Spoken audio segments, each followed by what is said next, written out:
Itel এমন একটি brand যা কম বাজারের মধ্যে বেশ ভালো ভালো কিছু ফোন বাজারে নিয়ে আসে, সেটা ফিচার ফোন হতে পারে অথবা স্মার্টফোন। এমন একটি ফোন আজকে আমাদের কাছে রয়েছে, এটি একটি ফিচার ফোন। এটি হচ্ছে আইটেল IT5200। আজকের ভিডিওতে আইটেল IT5200 আনবক্সিং এবং ফার্স্ট ইমপ্রেশন নিয়ে আলোচনা করা হবে।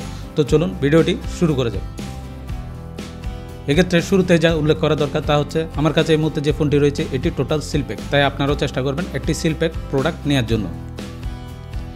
এবার যদি বক্স কন্টেন্টের দিকে আসি, সেক্ষেত্রে শুরুতে একটি চার্জার পেয়ে যাবেন। এটি 5 ভোল্ট 350 মিলিঅ্যাম্পিয়ারের একটি চার্জার। এরপর একটি ওয়ারেন্টি কার্ড দেখতে পাবেন। এক্ষেত্রে চার্জারের ক্ষেত্রে 6 মাসের ওয়ারেন্টি এবং ফোনটির ক্ষেত্রে 1 বছরের ওয়ারেন্টি দেওয়া রয়েছে। তবে এই ক্ষেত্রে ওয়ারেন্টির ক্ষেত্রে কিছু শর্ত জুড়ে দেওয়া রয়েছে, এগুলো পরে নিতে পারেন। এছাড়াও একটি ব্যাটারি রয়েছে 1500 mAh-এর। আমার কাছে এই মুহূর্তে লাইট ব্লু কালারটি রয়েছে, যাতে ব্ল্যাক কালারেরও আধিক্য দেখতে পাবেন। এছাড়াও উপর দিকে একটি টর্চ লাইট রয়েছে, নিচের দিকে রয়েছে একটি 3.5mm জ্যাক, এছাড়াও একটি চার্জিং পোর্ট। পিছনের দিকে ক্যামেরা রয়েছে, বাট এর মেগাপিক্সেল কত তা কোথাও উল্লেখ করা হয়নি। এছাড়াও একটি স্পিকার গ্রিল দেখতে পাবেন।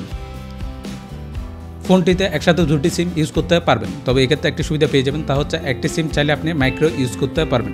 এছাড়াও এক্সটেন্ডেড SD কার্ডও ব্যবহার করার সুবিধা এই ফোনটিতে রয়েছে। আইটেল IT5200 এই ফোনটির দাম হচ্ছে 1250 টাকা। এখন ক্ষেত্রে বিশেষে এই ফোনটির দাম 50 টাকা অথবা 100 টাকা কম বেশি হতে পারে।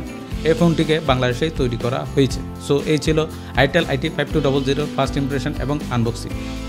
এখন এই ফোনটি নিয়ে একটি ডিটেল রিভিউ খুব তাড়াতাড়ি এই চ্যানেলে পেয়ে যাবেন, তাই ভিডিওটি পেতে চাইলে সাবস্ক্রাইব করে আমাদের পাশে থাকুন। এছাড়াও ভিডিওটি ভালো লাগলে একটা লাইক করে দিন এবং আপনার কোনো মন্তব্য থাকলে কমেন্ট সেকশনে জানাতে পারেন।